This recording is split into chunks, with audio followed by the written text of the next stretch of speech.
السلام عليكم ورحمة الله وبركاته. الحمد لله نحمده ونستعينه ونستغفره ونؤمن به ونتوكل عليه ونعوذ بالله من شرور أنفسنا ومن سيئات أعمالنا. من يهده الله فلا مضل له ومن يضلله فلا هادي له، ونشهد أن لا إله إلا الله وحده لا شريك له، ونشهد أن سيدنا وسندنا وحبيبنا وشفيعنا ونبينا وأولانا ومولانا محمدا عبده ورسوله، أرسله الله تعالى بالحق إلى الخلق بشيرا ونذيرا وداعيا إلى الله بإذنه وسراجا وقمرا منيرا. صلى الله تبارك وتعالى عليه وعلى آله وأصحابه وسلم تسليما كثيرا.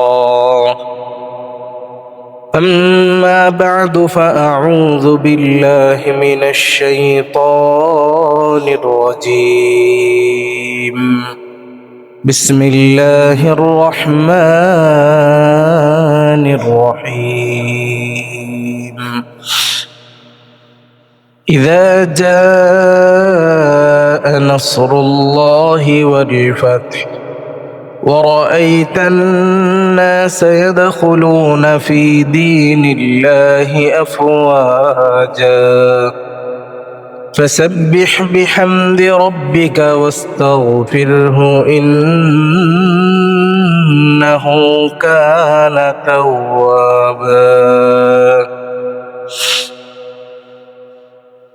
عن عمرو بن أبي عمرو ومولى المطلب بن حنطب أنه سمع أنس بن مالك رضي الله تعالى عنه يقول: خرجت مع رسول الله صلى الله عليه وسلم إلى خيبر أخدمه، فلما قدم النبي صلى الله عليه وسلم راجعا وبدأ له أحد قال: هذا جبل يحبنا ونحبه.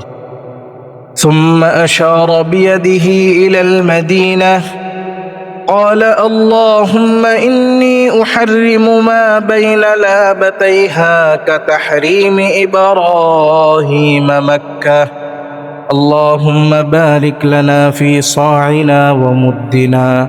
صدق الله العظيم وصدق رسوله النبي الكريم، ونحن على ذلك من الشاهدين والشاكرين। আলহামদুলিল্লাহ, সবাই মহব্বতের সাথে একবার দুরূদ শরীফ পড়ে নেই।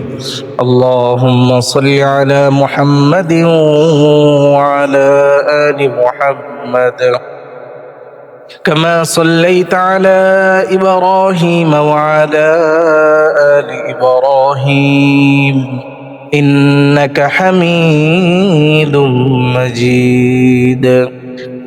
اللهم بارك على محمد وعلى آل محمد كما باركت على إبراهيم وعلى آل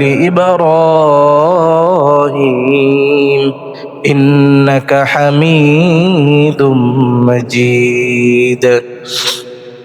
সমস্ত প্রশংসা মহান রব্বুল আলামিনের শাহী দরবারে, যিনি আমাদেরকে আজকের এই দিনে বরকতময় দিনে, জুমার দিনে, জুমার নামাজকে উপলক্ষ করে আল্লাহর ঘরে আসার, বসার, কোরআন ও হাদিস থেকে কথাবার্তা শোনার তৌফিক দান করেছেন।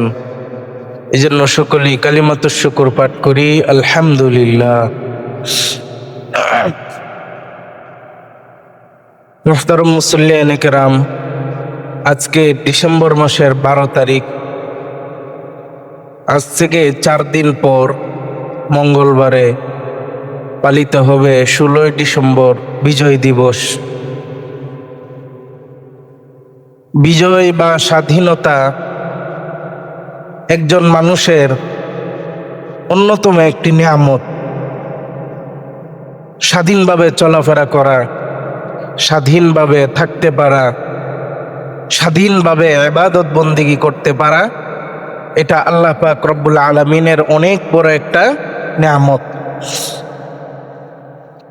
হযরত রাসূল করিম সাল্লাল্লাহু আলাইহি ওয়াসাল্লাম যখন মক্কায় দাওয়াতি কার্যক্রম পরিচালনা শুরু করলেন, আস্তে আস্তে আল্লাহর এই বিশাল জমিনটা তার বিশালতা সত্ত্বেও ইমানদারদের জন্য একেবারেই সংকীর্ণ হয়ে গেল।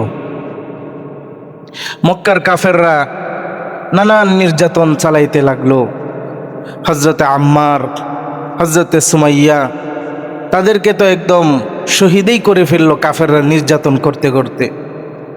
হযরতে বেলালে হাবশি, সুহাইবে রুমি রাদিয়াল্লাহু তাআলা আনহুম, তাদেরকে মারতে মারতে মারতে মারতে এমন অবস্থা হয়ে গেল যে জীবন প্রায় বিপন্ন হওয়া অবস্থায়।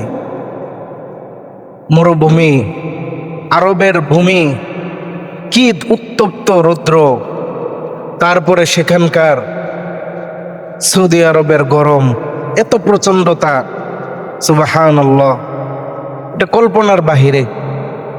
যারা গিয়েছে তারা জানে, প্রবাসীরা জানে, যারা হজ উমরা করতে গেছে তারা জানে কি গরম, কি জিনিস। তা বাংলাদেশে বসে এটার কোনো তুলনা করা যায় না। এখন শীতকাল চলতেছে, ডিসেম্বর মাস, শীতের সময় সারা বিশ্বেই, কিন্তু সৌদি আরবেও এখন শীত চলতেছে। মক্কা শরীফে এখনো শীত, কিন্তু তারপরেও বর্তমানে সৌদি আরবে মক্কা শরীফে দুপুরে যতটুকু গরম লাগে, আমাদের দেশে যখন একেবারে ভাদ্র মাসের সবচাইতে বেশি রৌদ্রের প্রখরতা, তাপ থাকে, তখন যেমন লাগে, বর্তমানে সৌদি আরব একেবারেই কম রোদ, সেই রোদটা লাগতেছে। আমার কথা বুঝাইতে পারছি? তাহলে এত রৌদ্রের প্রখরতা, তাপ, আর সেই রোদ যখন পাথরের মধ্যে, বালুর মধ্যে গিয়ে লাগে, তখন সেই ওয়েদার, তাপমাত্রা আরো বহুগুণে বৃদ্ধি পায়। আমরা যে কালিমা আজকে অত্যন্ত স্বাধীনভাবে যে আল্লাহর ইবাদত বন্দেগী করতেছি, তখন আল্লাহর রসুলের মাজলুম সাহাবা ইকরাম পরাধীনতার শৃঙ্খলায় আবদ্ধ ছিলেন, যে কারণে আল্লাহর নাম নেওয়ার কারণে, নামাজ পড়ার অপরাধে, কালিমা পড়ার অপরাধে তাদেরকে এইরকম উত্তপ্ত মরুভূমির বালুতে টানা হেঁচড়া করত। প্রচণ্ড উত্তপ্ত গরম পাথর তাদের পিঠের উপর রেখে দিত, শরীরের চামড়া ঝলসে যেত। এরকম নির্যাতন করেছেন। তো এরকম নির্যাতন করতে করতে করতে মুসলমানদের জন্য মক্কার জমিন একেবারেই সংকীর্ণ হয়ে গেল, অপ্রশস্ত হয়ে গেল। আল্লাহ রসুল তার সাহাবা ইকরামদেরকে নিয়ে শিয়াবে আবু তালেবের মতো একটা অল্প সংখ্যক সামান্য একটু জায়গার মধ্যে সবাইকে নিয়ে 3 বছর বন্দি জীবন পার করলেন। পুরা মক্কাবাসীতে খাবার আসে, শিয়াবে আবু তালেবে খাবার ঢুকে না। পুরা মক্কায় পানি ঢুকে, কিন্তু শিয়াবে আবু তালেবে পানি ঢুকে না। এই পরাধীনতা চলতেছে চলতেছে। আল্লাহ পাক রব্বুল আলামিন আস্তে আস্তে হিজরতের বিধান নাজিল করলেন। মুসলমানরা হিজরত করা শুরু করলেন মদিনার দিকে, নতুন একটা রাষ্ট্রের দিকে, যে রাষ্ট্রের মধ্যে গিয়ে স্বাধীনভাবে ইবাদত বন্দেগী করা যাবে। আমার বিষয়টা খেয়াল করবেন। শুরু করছিলাম বিজয় দেয়া, বিজয়ের কি মূল্য, কি মর্যাদা, সেটা বুঝাইতে চাইতেছি। তো আস্তে আস্তে বিজয় মানুষের কাছে, স্বাধীনতা মানুষের কাছে কতটুকু প্রিয় বস্তু যে সাহাবা একরামদের মধ্যে সবাই তো আর হতদরিদ্র গরিব ছিলেন না। মক্কার মধ্যে হজরতে আবু বকর রাদিয়াল্লাহু তাআলা আনহু এলিট ফ্যামিলির লোক ছিলেন। এরকমভাবে হজরতে মুসআব বিন উমাইর রাদিয়াল্লাহু তাআলা আনহু এলিট ফ্যামিলির লোক ছিলেন, একেবারে সর্বোচ্চ বংশের মানুষ এবং শিল্পপতির সন্তান। হজরত আবু বকর নিজেই ছিলেন শিল্পপতি। বর্তমানে হজরতে আবু বকর রাদিয়াল্লাহু তাআলা আনহুর 12টা দোকান ছিল মসজিদুল হারামের পাশে। বাবুল মালিক ফাহাদ উমরা গেট আছে একটা, বাবুল মালিক ফাহাদ নামে উমরা গেট, যারা উমরা করতে যায় সেই গেট দিয়ে ঢুকতে হয়। তো সেই উমরা গেটের সামনে একটা বিল্ডিং আছে, মক্কা টাওয়ার, বিশাল বড়, দুই সাইডে মাঝখানে ফাঁকা, দুই সাইডে বিল্ডিং, খুব চমৎকার বিল্ডিং। তো সেই বিল্ডিংয়ের দুই পাশে সেই জায়গাটা ছিল হযরত আবু বকর রাদিয়াল্লাহু তাআলা আনহু। তো বর্তমানে সেই জায়গার মধ্যে দুই সাইডে মসজিদ করে রাখছে, একদম মসজিদুল হারামের সাথে নামাজ আদায় হয়। অনেক মানুষ যারা গ্যাদারিং পছন্দ করে না, বিড়াবিড়ি বেশি হয়, ওইখানে গিয়ে নামাজ পড়া যায়, খুব আরাম প্রশান্তির সাথে নামাজ পড়া যায়। তাহলে ওই জায়গাটা, তো হযরত আবু বকর 12টা দোকান ছিল, মক্কার মতো প্লেস। তো মক্কা শহর এটা বর্তমানে যেমন নান্দনিক এবং খুবই জনপ্রিয়, তখনও এরকম জনপ্রিয় এবং নান্দনিক এবং মানুষের কাছে খুবই পছন্দনীয় শহর ছিল, দামি শহর ছিল। তো সেই দামি শহরের মধ্যে 12টার উপরে দোকান ছিল। আরও সাহাবা ইকরামের কত সহায় সম্পত্তি ছিল, কিন্তু ছিল না কি? স্বাধীনতা ছিল না। তো সেই স্বাধীনতার জন্য আল্লাহর রাস্তায় হিজরত করে এই দোকান পাট, বাড়ি ঘর সব কিছু, আত্মীয় স্বজনকে ছেড়ে তারা চলে গেলেন কোথায়? মদিনা শরীফে। কিসের জন্য? স্বাধীনভাবে আল্লাহর ইবাদত বন্দেগী করার জন্য। তাহলে স্বাধীনতা এবং বিজয় এটা আল্লাহ তাআলার কোনো ছোটখাটো নিয়ামত না, বড় নিয়ামত? বড় নিয়ামত। তো এই মাতৃভূমি আল্লাহ পাক রব্বুল আলামিন আমাদেরকে দান করছেন। প্রতিটা মানুষের যেখান থেকে তার জন্মভূমি, সেটার প্রতি তার খুবই মায়া এবং দয়া থাকে, খুবই মায়া এবং দয়া থাকে, সেই ভূমির প্রতি ভালোবাসা মোহাব্বত থাকে, যেটাকে বলা হয় নারীর টান।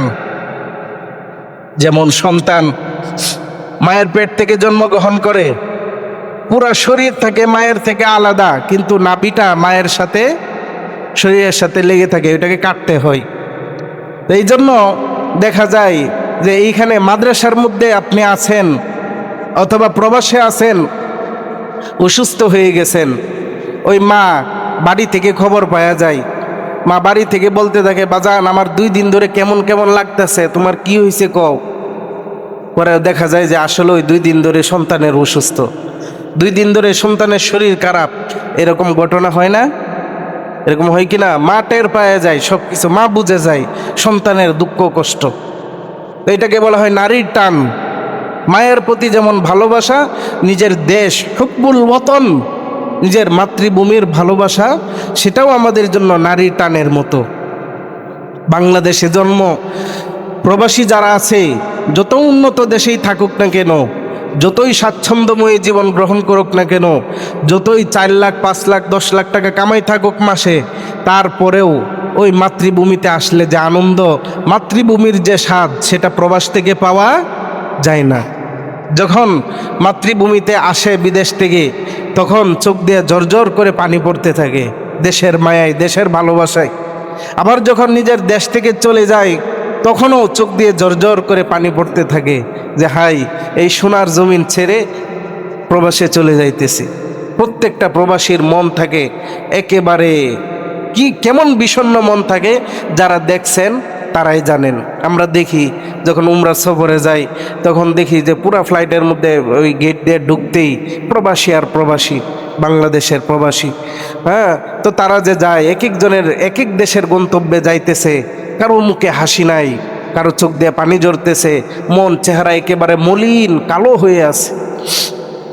তো এটা হইল হুব্বুল ওয়াতন, দেশের ভালোবাসা, মুহাব্বত।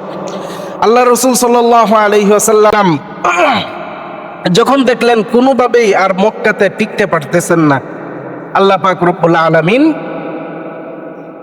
তার বিধান অনুযায়ী তিনি মদিনায় হিজরত করতে হবে। ইতিমধ্যে সাহাবা একরামরা মদিনায় চলে গেছেন। তা আল্লাহ রসুল তখনও মক্কায়। সবার শেষে তিনি হলেন আমির, তিনি হলেন জিম্মাদার, দায়িত্বশীল।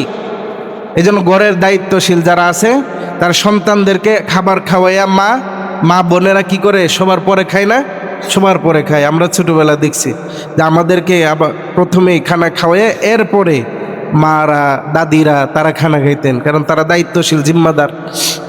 তা আল্লাহ রসুলও তার প্রাণপ্রিয় সাহাবা একরামরা নিরাপত্তার সাথে যখন একে একে সবাই ইল্লাল মুস্তাদআফিনা মিনার রিজালি ওয়ান নিসা, একেবারে কিছু দুর্বল, শারীরিকভাবে সফর করার কোনো ধরনের শক্তি সামর্থ্য নাই, এইরকম কিছু নারী পুরুষ ছাড়া সমস্ত সাহাবা একরাম নারী পুরুষ মদিনায় হিজরত করলেন। এবার সিরিয়াল আসলো আল্লাহ রসুল তার নিজের হিজরত করার, তিনি নিজে চলে যাওয়ার সিদ্ধান্ত হয়ে গেল। দেখেন নবীর তার মাতৃভূমির প্রতি কেমন টান, কেমন মোহাব্বত। আল্লাহ রসুল সাল্লাল্লাহু আলাইহি ওয়াসাল্লাম হিজরত করলেন, মদিনায় যে রাস্তায় যায় সেই রাস্তা তিনি অবলম্বন করেন নাই, ভিন্ন রাস্তা ঘুরে তিনি মদিনায় হিজরত করলেন। কথার মদিনা যাইতে হয় বাম দিকে, কিন্তু তিনি বের হইলেন ডান দিক থেকে। যেন মদিনায় যাবেন, আল্লাহ রসুলের পিছনে যে সন্ত্রাস বাহিনী লাগিয়ে দেওয়া হয়েছিল আল্লাহ রসুল এবং তার সাহাবী হযরতে আবু বকর রাদিয়াল্লাহু তাআলা আনহুকে ধরার জন্য, যেন তারা কল্পনাও করতে না পারে যে তারা ভিন্ন রাস্তা দিয়ে গেছেন। তার ভিন্ন রাস্তা দিয়ে যাতায়াত করলেন, একদম ঘুরাইয়া রাস্তা অনেক ঘুরে ফিরে তারা মদিনায় পৌঁছলেন।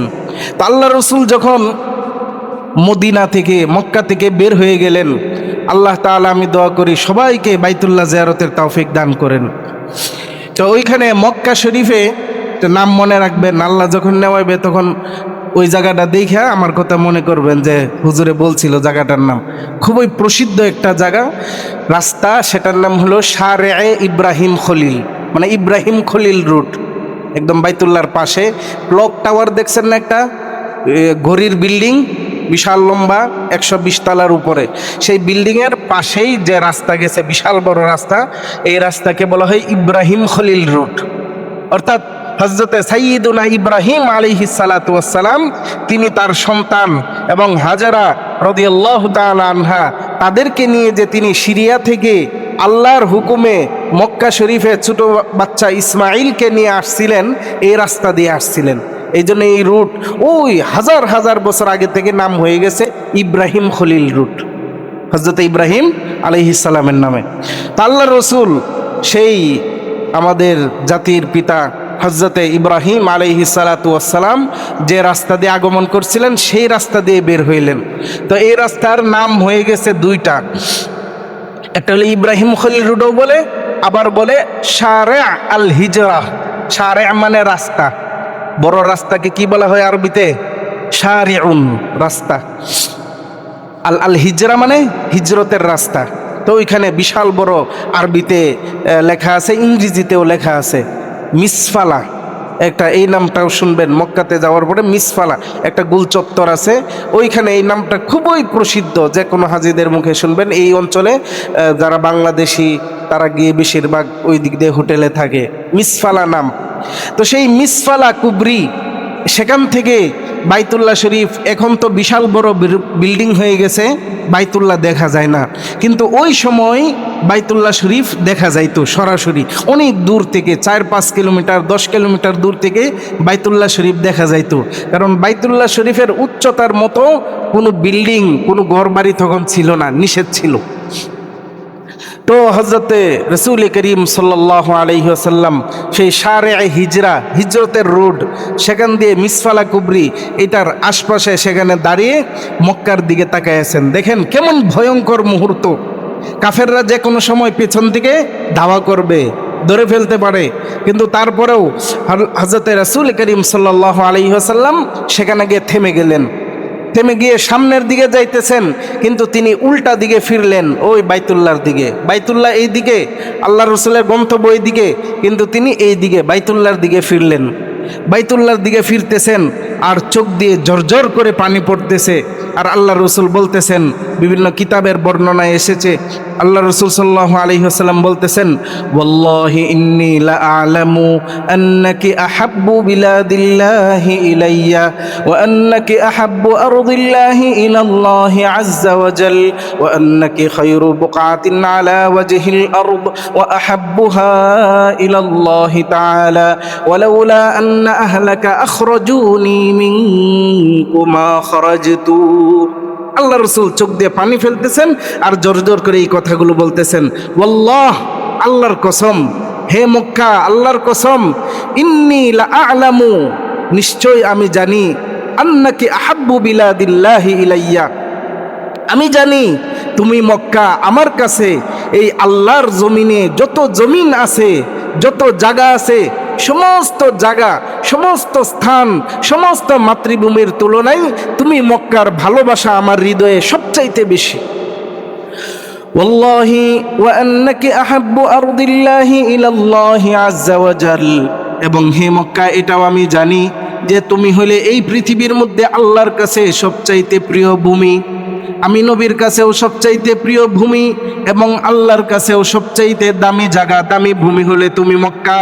ওয়া আন্নাকি খায়রু বুকআতিন আলা ওয়াজহিল আরদি ওয়া আহাব্বুহা ইলাল্লাহি তাআলা, এবং এই জমিনের যত ভূখণ্ড আছে সমস্ত ভূখণ্ডের মধ্যে তোমার মূল্য, তোমার শ্রেষ্ঠত্ব সবচাইতে বেশি, এটা আমি জানি। তাহলে এটা জানা সত্ত্বেও কেন আজকে তোমাকে পরিত্যাগ করে আমার চলে যাইতে হইতেছে? আল্লাহ রসুল কাঁদতেছেন আর বলতেছেন, ওয়ালাউলা আন্না আহলাকা আখরাজুনি মা খারাজতু মিনকি ইয়া মক্কা, হে মক্কা, তোমার বাসিন্দারা যদি আমাকে আজকে বের না করে দিত, তাহলে আমি নবী কখনো এই তোমার ভূমি থেকে আমি বের হয়ে যাইতাম না। কাফেররা জোরপূর্বকভাবে আমাকে বের করে দিচ্ছে, বের না হলে আমাকে হত্যার পরিকল্পনা করতেছে, এই জন্য বাধ্য হয়ে আমি আল্লাহর হুকুম অনুযায়ী তোমার থেকে চলে যাচ্ছি। কিন্তু তোমার এই বাসিন্দারা, মক্কার কুরাইশের কাফেররা যদি আমাকে বাধ্য না করত, তাহলে আমি কখনো মক্কা পরিত্যাগ করে কোথাও যেতাম না। আল্লাহ রসুল কাঁদতেছিলেন আর এই কথাগুলো বলতেছিলেন। তো এই কথাগুলো যে আল্লাহ রসুল বলতেছিলেন, এটা কি মাতৃভূমির ভালোবাসা থেকে না মাতৃভূমির ঘৃণা থেকে? জোরে বলেন। মাতৃভূমির ভালোবাসা থেকে। তো প্রত্যেকটা মানুষেরই মাতৃভূমির প্রতি এরকম ভালোবাসা, মহব্বত আছে। আমরা যখন দারুল উলুম দেওবন্দে পড়তাম, দেওবন্দ তো বাংলাদেশের পাশে লাগানো, ভারত বাংলাদেশের পাশে একদম বর্ডার, একদম বাসে যাওয়া যায়, ট্রেনে যাওয়া যায়। তো উত্তরপ্রদেশ মাত্র বাংলাদেশ থেকে 2000 কিলোমিটার দূরে। আমরা সেখানে পড়তাম, 1 বছর ছিলাম। তো মাত্র একটা বছর দেশ থেকে দূরে ছিলাম, কিন্তু দেশের কথা এত মনে হইতো। বাংলাদেশে একটা মানুষ বসবাস করার জন্য, সাধারণ ফ্যামিলি বা সাধারণ মানুষ বসবাসের মতো জায়গা বাংলাদেশ না। কারণ বাংলাদেশের কোনো কিছু স্থির থাকে না, এই দেশের সব কিছু উল্টাপাল্টা। আজকে পেঁয়াজের কেজি 100 টাকা, কালকে গিয়া বাজারে দেখা যায় হঠাৎ করে 300 টাকা হয়ে গেছে। কোনো জবাবদিহিতা নাই, কোনো কারণ নাই, কিচ্ছু নাই। যেমনে ব্যবসায়ীরা বলবে সেইভাবেই চলতে হবে। কোনো কিছুর স্থির নাই, হঠাৎ করে দুর্নীতি, হঠাৎ করে আগুন লেগে যায়, হঠাৎ করে এইটা হয়, কোটি কোটি টাকার জায়গা জমি, আসবাবপত্র, দামি দামি জিনিস পুরে ছাই হয়ে যায়, কোনো খোঁজ খবর নাই। কিন্তু ভারত সহ আরো এরকম দেশ আছে। আমরা যখন দেওবন্দে পড়ছি তখন দেখছি যে পেঁয়াজের কেজি হইল 3 টাকা, 4 টাকা, 5 টাকা কেজি। এরপরে মরিচের কি দাম, কাঁচা মরিচ আমাদের দেশে 500 টাকা কেজি হয়ে যায়। কিন্তু ওইখানে আমরা সারা বছর ছিলাম, কোনোদিন মরিচ কিনি নাই, মরিচ কিনতে হয় নাই। ওই বাজার করছি, আলু কিনছি, পেঁয়াজ কিনছি, টমেটো কিনছি, সাথে বলছি মির্চি বি ডাল দো, মির্চি বি ডাল দো, মানে কিছু মরিচও দেয়া দেও। তো ওই বেটা এমনি কিছু মরিচ দেয়া দিত। প্রত্যেকদিন 6টা 7টা একটা তরকারি রান্না করলে আর কয়টা মরিচ লাগে, এমনি দেয়া দিত। তো সব কিছুর এত অল্প দাম। ফল ফলাদি, যে ফল বাংলাদেশে বর্তমানে 1 কেজি নিম্নমানের আপেলের দামও হইল 280 টাকা কেজি। আর যেগুলো আরো ভালো, চায়না, জার্মানির বিভিন্ন ভালো দেশ থেকে আসে, আপেলটা মিষ্টি, এগুলো তো 350 টাকা কেজি। যারা কিনেন তারা জানেন না। এরপরে মালটা কত 300 টাকার কাছাকাছি দাম, সব কিছুর দাম বেশি। আর ওইখানে 1 কেজি আপেলের দাম শীতের সিজনে 10 টাকা কেজি, শুধু 10 টাকা কেজি। একদিন একটা ঘটনা বলছিলাম, এক লোক যে ছাগলের জন্য আপেল কিনছে। আমরা একদিন ক্লাস করে বের হইতেছি শীতের সিজনে দেওবন্দে। তো শীতের সিজনে ক্লাস থেকে বের হয়ে দেখি যে এক লোক আপেল কিনতেছে, 10 কেজি আপেল, 10 কেজি আপেল। তো ওইখানকার মানুষ কেউ বিলাসিতা করে না, খুব যা যে পরিমাণ খাইতে পারে এই পরিমাণ প্রত্যেক দিন বাজার করে। আমাদের মতো 5 কেজি 10 কেজি 4 কেজি করে পুরো 1 মাসের বাজার করে না, দৈনিকের বাজার দৈনিক করে খায়। তো ওরা তো এত আপেল কেনার কথা না। তো সবাই আশ্চর্য হয়ে দাঁড়ায় আছে, ঠেলা গাড়িতে করে আপেল নিয়ে আসছে, আপেল কিনতেছে 10 কেজি। তো সবাই আশ্চর্য হয়ে জিজ্ঞেস করলো যে তুমি 10 কিলো আপেল লে লিয়া, সেব লে লিয়া, সেব বলে ওইখানে আপেল, যে 10 কেজি সেব কিনে ফেলছো তুমি, এত সেব দিয়ে কি করবা? তো সে বলতেছে কোই বাত নেই, সির্ফ বকরি কো খিলানে কে লিয়ে। বলতেছে এই আপেল 10 কেজি আপেল তো আমরা খাওয়ার জন্য কিনি নাই, ছাগল রে খাওয়াইতে কিনছি। ছাগল রে খাওয়াইতে কয় কেজি আপেল কিনছে? 10 কেজি আপেল।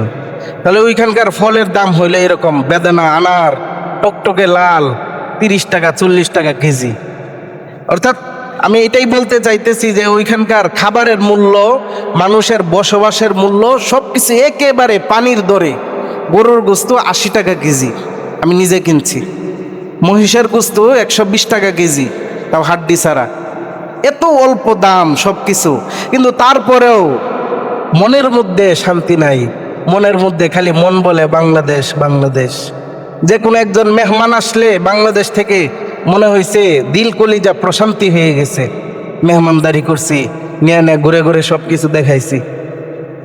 হ্যাঁ, মাঝে মাঝে মনে হয়েছে যখন কোনো মেহমান নাই, যে হাই বাংলাদেশ থেকে যদি একটা কুত্তা হইতো তাও ছায়া ছায়া দেখতাম। এমন মনে হয়েছে যে বাংলাদেশের নিজের মাতৃভূমির প্রতি এত টান, মোহব্বত, ভালোবাসা।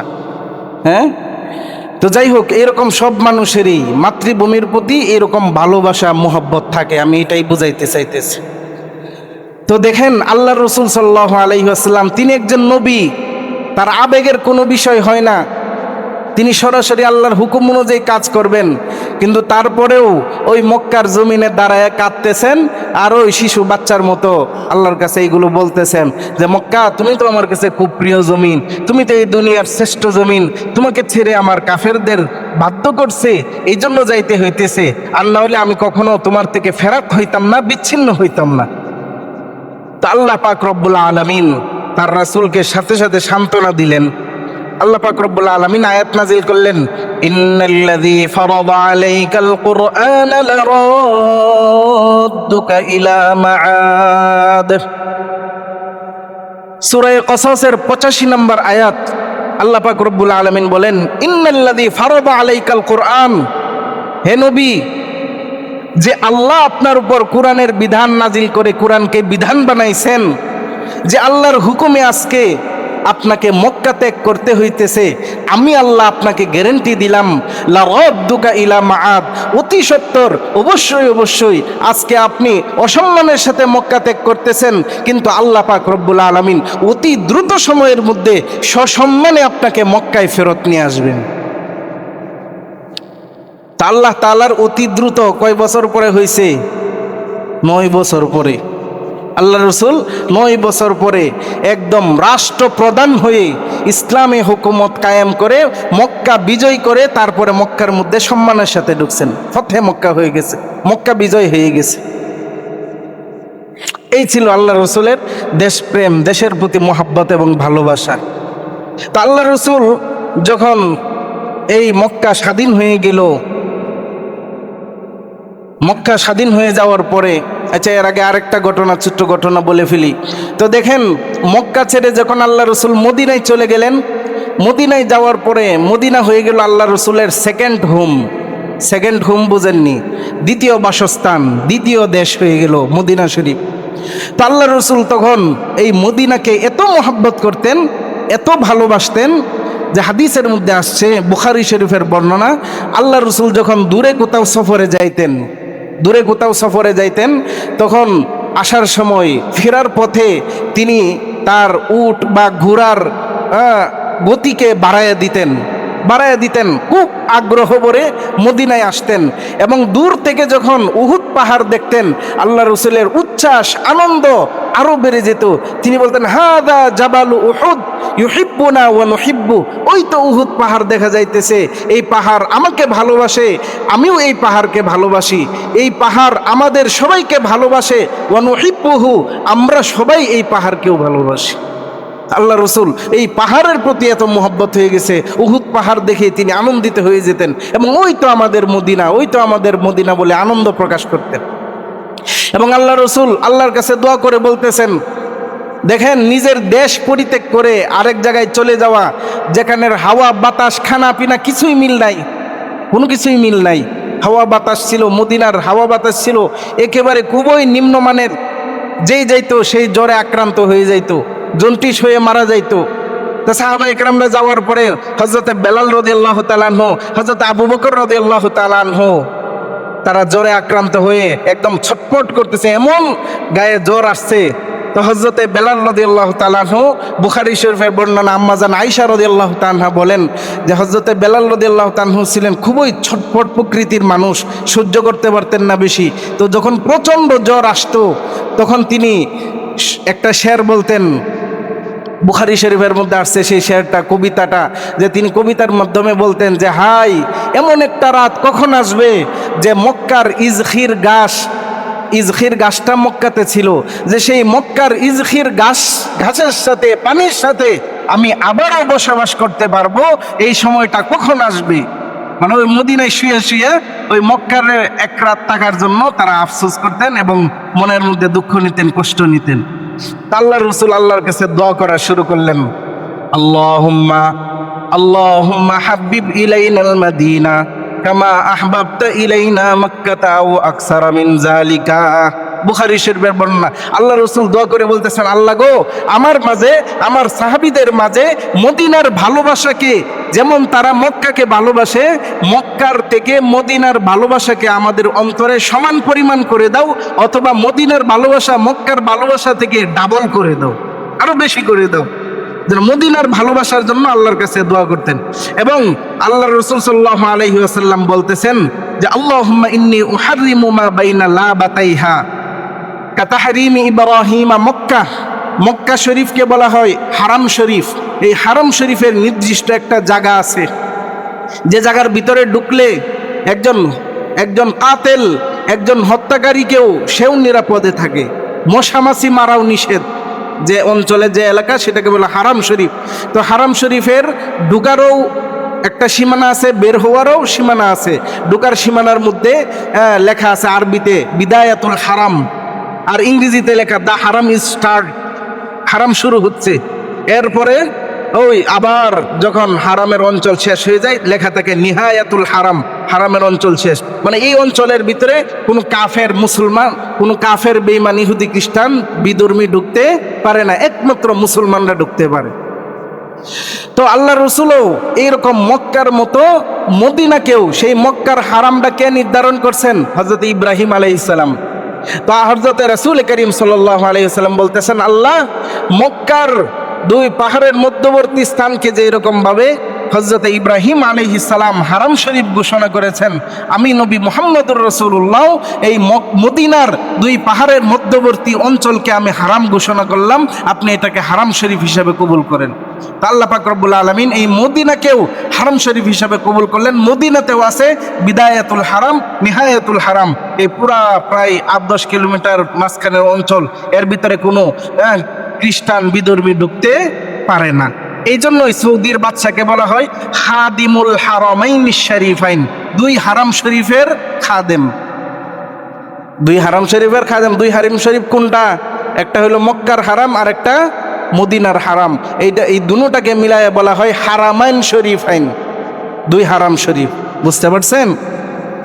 তো আল্লাহ রাসূল সাল্লাল্লাহু আলাইহি ওয়াসাল্লাম যখন সেই মদিনা শরীফের মধ্যে দীর্ঘদিন প্রায় 8-9 বছর 10 বছর বসবাস করে আল্লাহ পাক রব্বুল আলামিন মক্কা বিজয় দান করলেন, তিনি মক্কা শরীফে ঢুকলেন। মক্কা শরীফে ঢোকার পরে প্রত্যেকটা দেশ স্বাধীন হওয়ার পরে বর্তমান সময়ে দেখেন আমাদের সব কিছু হলো হিংসার রাজনীতি, হিংসায় হিংসায় আমাদের শুধু এই দেশ না, প্রায় সব দেশেই চলে। যারা রাজত্ব পায়, যারা রাষ্ট্রের দায়িত্ব পায়, তারা নিজেদেরকে মনে করে রাজা, আর বাকি সবাই মনে করে পরাধীন, গোলাম হিসাবে ব্যবহার করে। এরকম তাদের আচার আচরণ প্রায় দেশেই এরকম হিংসার রাজনীতি। বিরোধী দল যা অন্য দল থাকে এদের উপর যত নিপীড়ন জুলুম করা যায়, যত বেশি করা যায়, মনে করে এত বেশি তার কৃতিত্ব। তো আল্লাহ রসুল কি করলেন? আল্লাহ রসুল যে এই দীর্ঘ 13 বছর পর্যন্ত নয়, শুধু দীর্ঘ প্রায় 23 বছর পর্যন্ত মক্কার কাফেররা মক্কাতে নির্যাতন করছে। এরপর আল্লাহ রসুল মদিনায় চলে আসছেন। সেই মদিনাতেও শান্তিপ্রিয়ভাবে থাকতে দিবে না, মদিনায় আইসা আক্রমণ করছে। তো সেই শান্তির নবী যখন মক্কা বিজয় হয়ে গেল, যে সমস্ত কাফেররা আক্রমণ করছে, যে সমস্ত নারী পুরুষরা মদিনাতে আইসা মদিনার লোকদেরকে আক্রমণ করছে, শহীদ করছে, তো মক্কা যখন আল্লাহ রসুলের কবজায় চলে আসছে, তিনি হয়ে গেলেন মক্কারও প্রধান, মদিনারও প্রধান। তখন একজন প্রধানের দায়িত্ব কি, করণীয় কি? করণীয় হইল যারা যুদ্ধাপরাধী, যুদ্ধের মধ্যে যারা মুসলমানদের বিরোধিতা করছে, যারা বিজয় লাভ করছে, তারা তাদেরকে শাস্তি দেয়, বন্দি করে, হত্যা করে। কিন্তু আল্লাহ রসুল সাল্লাল্লাহু আলাইহি ওয়াসাল্লাম কি করলেন? বিজয়ের দিন, যেদিন মক্কা বিজয় হইল, সাহাবায়ে কেরাম রাদিয়াল্লাহু তাআলা আনহুম বলতেছেন, হাদিসের কিতাবের মধ্যে চলে আসছে যে আল্লাহ রসুলের অবস্থা তখন কেমন ছিল। হযরত আনাস ইবনে মালিক রাদিয়াল্লাহু তাআলা আনহু বলেন, আমি আল্লাহ রসুলের সাথে ছিলাম। তিনি যখন মক্কায় ঢুকলেন, তখন তার উটের উপর তিনি মাথাটাকে একেবারেই নিচু করে ঢুকলেন, এমন নিচু করে ঢুকলেন যে আল্লাহ রসুলের দাড়ি মুবারক উটের পিঠের সাথে লেগে যাইতেছে। বিনয়, এটা হইল বিনয়। মাথা উঁচু করে তিনি বুক ফুলায় ঢুকেন নাই, আমি স্বাধীন করছি দেশ, এরকম কোনো অহংকার প্রদর্শন করেন নাই। মক্কাতে এইভাবে ঢুকছেন। ঢুকার পরেই তিনি কি করলেন? হযরতে উম্মে হানি রাদিয়াল্লাহু তাআলা আনহার ঘরে 8 রাকাত নামাজ পড়লেন। 8 রাকাত নামাজ পড়লেন, বিজয়ের নামাজ। আল্লাহ তাআলা স্বাধীন করছেন দেশ। তো সেই স্বাধীনতা উপলক্ষে আল্লাহ রসুল কি করছেন?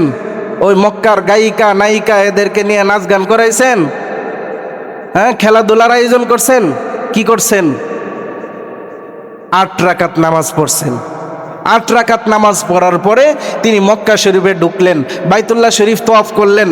বাইতুল্লাহ শরীফ তওয়াফ করে সমবেত সবাইকে উদ্দেশ্য করে একটা বক্তৃতা দিলেন। বক্তৃতার মধ্যে আল্লাহ রসুল সাল্লাল্লাহু আলাইহি ওয়াসাল্লাম বলতেছেন, ইয়া মাশারা কুরাইশ, হে কুরাইশের কাফেররা, ওয়া আহলা মক্কা, হে মক্কার বাসিন্দারা, মা তারাউনা আন্নী ফাইলুন বিকুম, তোমাদের কি মনে হয় আজকে তোমাদের সাথে আমি কেমন ব্যবহার করব? তোমরা আমাকে 23টা বছর পর্যন্ত জ্বালাইছো, যন্ত্রণা দিছো, আমার ভাই বোনদেরকে হত্যা করছো, আমাদের ঘর বাড়ি দখল করে তোমরা এগুলো ভোগ করছো। আমরা মদিনা থেকে মক্কাতে আসি, দীর্ঘ 500 কিলোমিটার রাস্তা সফর করে একটু আল্লাহর ঘর জিয়ারত করব, সেটাও তোমরা করতে দাও নাই। জুলুমের উপর জুলুম করছো, নির্যাতনের উপর নির্যাতন করছো। মক্কার নির্যাতন সইতে না পেরে মদিনায় চলে গেছিলাম, সেখানেও গিয়ে তোমরা আক্রমণ করছো, আমাদের ভাই বেরাদরদেরকে হত্যা করছো, মহিলাদেরকে তোমরা অসম্মান করেছো।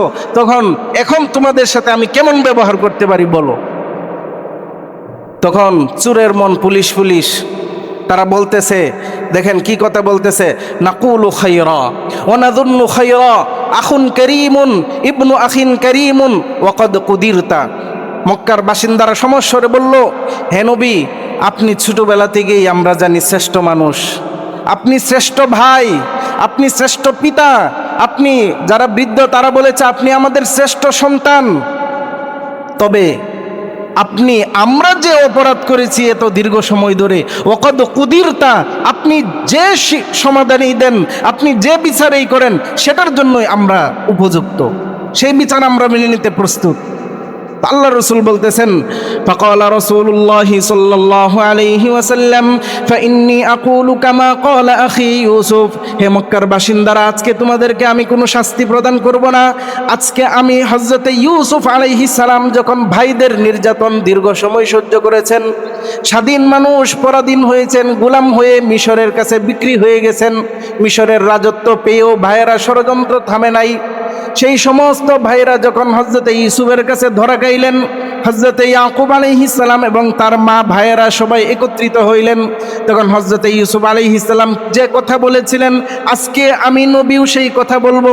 হযরতে ইউসুফ আলাইহিস সালাম বলেছেন, লা তাসরিবা আলাইকুমুল ইয়াউম ইয়াগফিরুল্লাহু লাকুম ওয়া হুয়া আরহামুর রাহিমিন। হযরতে ইউসুফ আলাইহিস সালাম তার অপরাধী ভাইদেরকে উদ্দেশ্য করে বলেছেন, হে ভাই, আজকে তোমাদের থেকে আমি কোনো প্রতিশোধ নেব না। ইয়াগফিরুল্লাহু লাকুম, আমি তোমাদেরকে মাফ করে দিলাম, আল্লাহ তাআলাও যেন তোমাদেরকে মাফ করে দেয়। তা আল্লাহর রাসূলও তাদেরকে বললেন, যাও, আমি সমান হারে সবাইকে সাধারণ ক্ষমা ঘোষণা করলাম। ইযহাবু ফাআনতুমুত তুলাকা, যাও যাও, সবাই স্বাধীন। আজকে তোমাদের সবাইকে আমি স্বাধীন করে দিলাম, সবাইকে আমি মুক্ত করে দিলাম, সবার অপরাধকে আমি মার্জনা করে দিলাম। তো যার 23 বছর পর্যন্ত নির্যাতন সহ্য করে পরিপূর্ণ প্রতিশোধ নেওয়ার ক্ষমতা হাতে থাকা সত্ত্বেও মাফ করে দিছেন, এখন কি আর তারা বসে থাকতে পারে? সাথে সাথে সবাই বলে দিল, লা ইলাহা ইল্লাল্লাহ মুহাম্মাদুর রাসূলুল্লাহ সাল্লাল্লাহু আলাইহি ওয়াসাল্লাম। কালিমা পড়ে সবাই মুসলমান হয়ে গেল। পুরা মক্কা হয়ে গেল। যখন ছিল মক্কা ছিল দারুল শিরক, দারুল কুফর ছিল, কুফরের এলাকা ছিল। এখন মক্কা হয়ে গেছে দারুত তাওহীদ। বর্তমানে মক্কা শরীফে একটা বিশাল বড় বিল্ডিং আছে, একদম বাবুল মালিক মসজিদুল হারামের পাশেই বিশাল বড় একটা বিল্ডিং। সেই বিল্ডিংয়ের নাম হইল দারুত তাওহীদ। তাওহীদের গড় হয়ে গেছে। তো এইভাবেই হইল বিজয়, যে বিজয় আল্লাহ রসুল নামাজের মাধ্যমে বিজয়ের শুকরিয়া আদায় করছেন। তো আল্লাহ পাক রব্বুল আলামিন এমন বরকত দান করছেন, এই মক্কা মদিনার বরকত, মক্কা মদিনার আখলাক, এগুলো দেখতে দেখতে ইসলামের গণ্ডি বড় হতে হতে পুরা অর্ধ পৃথিবী হযরতে ওমর রাদিয়াল্লাহু তাআলা আনহুর শাসন আমলে তার হাতের কবজায় চলে আসছে। অর্ধেক পৃথিবী চলে আসছে মুসলমানদের আখলাক দেখে, মুসলমানদের সহনশীলতা, ইজ্জত সম্মান দেখে পুরো অর্ধেক পৃথিবীর মানুষ ইসলামের আয়তনে চলে আসছে, ইসলামের আয়তনে চলে আসছে। তো এত ক্ষমতা থাকার পরেও তারা কি করছেন? তাদের বিজয় এত ক্ষমতা কিভাবে হলো?